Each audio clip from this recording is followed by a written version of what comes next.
Kolkata rape और murder case में CBI के हाथ एक ऐसा सबूत लग गया है जिसने केस को पलट कर रख दिया है। इस एक खुलासे ने सीबीआई का काम बेहद आसान कर दिया है और ये सब मुमकिन हो पाया है हॉस्पिटल में काम करने वाली एक नर्स की वजह से, जिसने कई खुलासे किए हैं। जिस रात सेमिनार हॉल में डॉक्टर बिटिया को तड़पा तड़पा कर मार दिया गया था, उस रात वो नर्स हॉस्पिटल में ड्यूटी कर रही थी। नर्स ने सीबीआई को एक संदिग्ध डॉक्टर के बारे में बताया है जिसके कपड़ों पर उस रात खून के छींटे लगे थे। कपड़ों पर लगे खून के साथ नर्स ने डॉक्टर को उस वक्त पकड़ लिया था जब वो खून के धब्बे साफ करने उसी बाथरूम में जा रहा था जिसे बाद में तोड़ दिया गया था। नर्स ने ऐसे कई खुलासे किए हैं जिसने सीबीआई ऑफिसर्स की नींद उड़ा दी है। डॉक्टर बिटिया की आंखों से खून के आंसू निकालने वाले संजय रॉय के साथ कौन कौन लोग थे, इसका सबूत सीबीआई को मिल गया है, जिससे केस ने नया मोड़ ले लिया है। अगर आप चाहते हैं कि डॉक्टर बिटिया को इंसाफ मिले तो वीडियो को लाइक करके कमेंट में वी वांट जस्टिस जरूर लिखिए, ताकि बिटिया को इंसाफ दिलाने की हमारी मुहिम ऐसे ही चलती रहे। और चैनल को सब्सक्राइब भी कर लीजिए ताकि इस केस से जुड़ी हर अपडेट हम आप तक पहुंचाते रहे। दरअसल सीबीआई जिस तेजी के साथ जांच कर रही है, ऐसा लग रहा है कि कोलकाता के आरजीकर मेडिकल कॉलेज में हुई दिल दहला देने वाली वारदात अब अपने आखिरी मोड़ पर है। आरोपी संजय रॉय और डॉक्टर बिटिया का डीएनए मैच हो गया है। इससे ये तो साफ हो गया है कि इस घिनौनी वारदात के पीछे संजय रॉय का हाथ है। लेकिन हर दिन इस केस में नए खुलासे हो रहे हैं, जिससे केस थोड़ा पेचीदा हो रहा है और सस्पेंस की परतें अब एक के बाद एक अपने आप खुलती जा रही हैं। टीवी 9 की एक रिपोर्ट के मुताबिक आरजीकर मेडिकल कॉलेज के सेमिनार हॉल से सटे जिस बाथरूम को रेनोवेशन के नाम पर तोड़ा गया था, उसमें वारदात की रात को एक संदिग्ध डॉक्टर हाथ में लगे खून को साफ करने के लिए नहाने गया था। इस बात का खुलासा उस वक्त वहां मौजूद एक नर्स ने किया है। जब से ये बात सामने आई है, तब से लोगों में ये जानने की उत्सुकता और बढ़ गई है कि आखिर वो संदिग्ध डॉक्टर कौन है जिसके कपड़ों पर इस नर्स ने खून के छींटे देखे थे,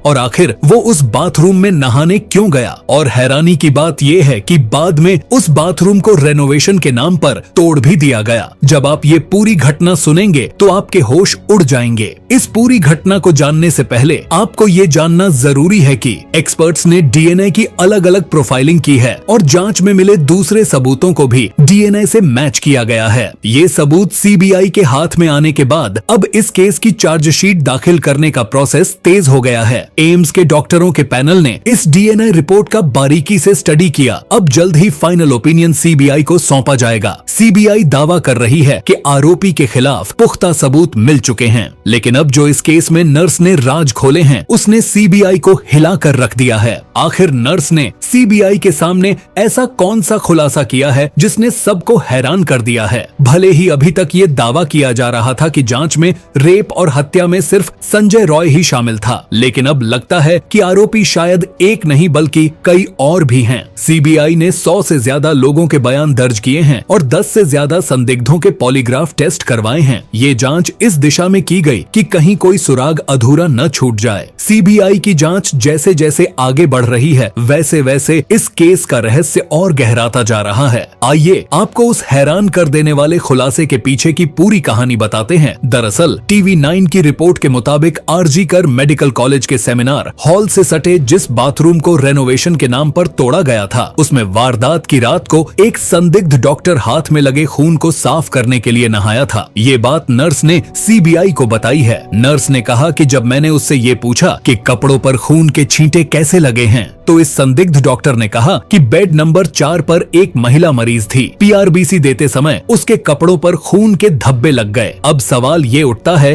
कि जब पीआरबीसी देने के दौरान यह घटना घटी तो क्या ड्यूटी पर कोई था जिसने इस संदिग्ध डॉक्टर को उस दौरान देखा था और जो ये बता सके कि जो ये संदिग्ध डॉक्टर बता रहा है वो बात सच है कि खून के छींटे मरीज का इलाज करते वक्त ही लगे। इन्हीं सवालों के जवाब तलाशने के लिए सीबीआई ने और भी नर्सों से पूछताछ की है। पूछताछ में 2 हैरान कर देने वाली बात सामने आई है। नर्स ने बताया कि उस संदिग्ध डॉक्टर को पहले कभी नहीं देखा था और जब नर्स ने जूनियर डॉक्टर का नाम जानना चाहा तो वो अपना नाम बताने में हड़बड़ा गया। मीडिया रिपोर्ट्स के मुताबिक मुताबिक नर्स ने सीबीआई को बताया है कि वो जूनियर डॉक्टर रात करीब 9 बजे मल्टीपल ड्रग रेजिस्टेंस वार्ड में एंटर हुए थे। वार्ड में उसने फ्रिज खोला और कुछ ढूंढने लगा। नर्स के पूछने पर संदिग्ध डॉक्टर ने कहा कि वो पीआरबीसी ढूंढ रहा है, किसी मरीज को देना है। मीडिया रिपोर्ट्स में ये भी सामने निकल कर आ रहा है कि वारदात की रात हॉस्पिटल में 1 से ज्यादा जूनियर डॉक्टर्स घूम रहे थे, जिन्हें उससे पहले कभी नहीं देखा गया था। फिलहाल नर्स के बयान के मुताबिक सीबीआई जूनियर डॉक्टर्स की तलाश कर रही है। किसी ने नहीं सोचा था कि ये केस ऐसा मोड़ भी ले सकता है, क्योंकि डीएनए सैंपल मैच होने के बाद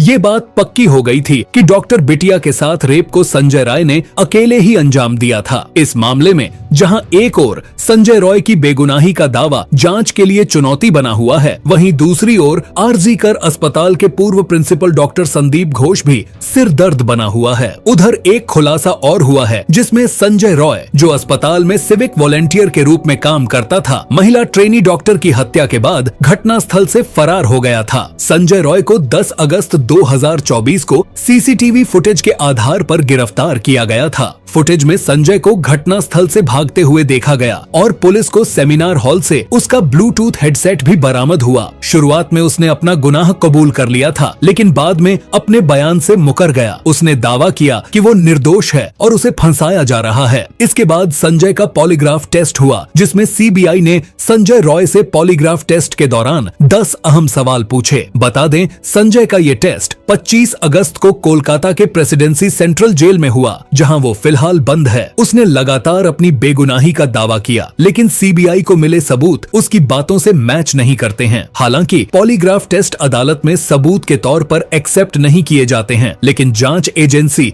इसे मामले की तह तक जाने का अहम जरिया मान रही है। सीबीआई की जांच में जो भी राज खुल रहे हैं, वो वाकई में हैरान करने वाले हैं। सूत्रों के मुताबिक सीबीआई ने इस दरिंदगी में कई लोगों के होने की संभावना से फिलहाल इनकार किया है। संदीप घोष को इस समय भ्रष्टाचार के मामले में गिरफ्तार करके जेल में बंद किया जा चुका है। दरअसल हाई कोर्ट के जांच के आदेश देने के बाद से ही सीबीआई ने जांच शुरू कर दी थी। इस जांच के दौरान संदीप घोष के भ्रष्टाचार में संलिप्त होने के कुछ अहम सुराग भी मिले थे। सीबीआई की जांच में पता चला कि कॉलेज के पूर्व प्रिंसिपल संदीप घोष अपराधियों से मिलकर कई तरह के अपराध में मिलकर प्लान बनाता था और उसे अंजाम देता था। वहीं डॉक्टर बिटिया के पिता के ये आरोप लगाए जाने के बाद कि कोलकाता पुलिस ने उनकी बेटी के जल्दबाजी में अंतिम संस्कार के बारे में चुप रहने के लिए उन्हें रिश्वत देने की कोशिश की थी, मामला और गर्म हो चुका है। उधर मामले में सुप्रीम कोर्ट की कार्यवाही भी जारी है। सुप्रीम कोर्ट ये पहले ही मान चुकी है कि इस केस से जुड़े सबूतों के साथ छेड़छाड़ हुई है। हालांकि इस भयानक रेप मर्डर केस की परतें लगातार खुल रही हैं, जिसका हर नया मोड़ इस मामले को उलझाने की कोशिश कर रहा है। ऐसे में डीएनए रिपोर्ट का खुलासा,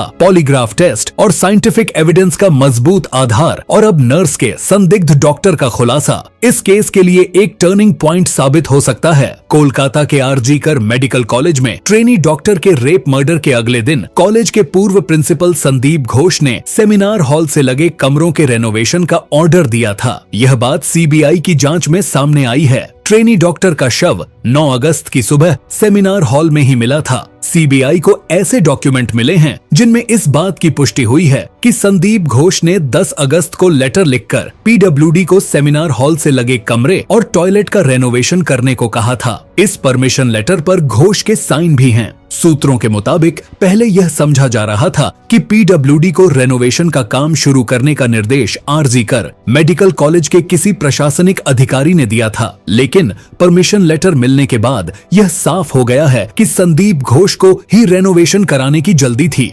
इन्वेस्टिगेशन कर रहे अधिकारियों का कहना है कि इस डॉक्यूमेंट से यह साफ हो रहा है कि घोष को रेनोवेशन कराने की जल्दी थी, लिहाजा यह डॉक्यूमेंट रेप मर्डर केस और आरजी कर कॉलेज में वित्तीय गड़बड़ी के केस के बीच कड़ी जोड़ने में मदद कर सकता है। 13 अगस्त की शाम को जब कलकत्ता हाईकोर्ट की डिवीजन बेंच ने सीबीआई को यह केस हैंडओवर किया था, उसके कुछ ही घंटों बाद पीडब्ल्यूडी स्टाफ ने सेमिनार हॉल से लगे कमरे का रेनोवेशन शुरू कर दिया था। हालांकि कॉलेज स्टूडेंट्स ने इस केस को लेकर बड़े स्तर पर विरोध प्रदर्शन शुरू कर दिया था, जिसके चलते रेनोवेशन के काम को वहीं रोक दिया गया। विरोध प्रदर्शन कर रहे पश्चिम बंगाल की मेडिकल फ्रेटर्निटी के सदस्यों का कहना है कि आरजी कर कॉलेज अकेला कॉलेज नहीं था जहां रेप और मर्डर किए जा रहे हैं। ट्रेनी डॉक्टर को इसलिए मारा गया क्योंकि उसे कॉलेज की वित्तीय गड़बड़ियों के बारे में पता चल गया था। पूरा देश इस केस में जहां सीबीआई की चार्जशीट दाखिल करने का बेसब्री से इंतजार कर रहा है, तो वहीं असली कातिल के गले में सजने के लिए फांसी का फंदा भी कई दिनों से उसका इंतजार कर रहा है। ऐसे में देखना ये होगा कि क्या सीबीआई उस दरिंदे को फांसी के फंदे तक ले जाने में कामयाब हो पाएगी। ये तो वक्त ही बताएगा। फिलहाल के लिए इतना ही। आपने अपना कीमती वक्त मुझे दिया,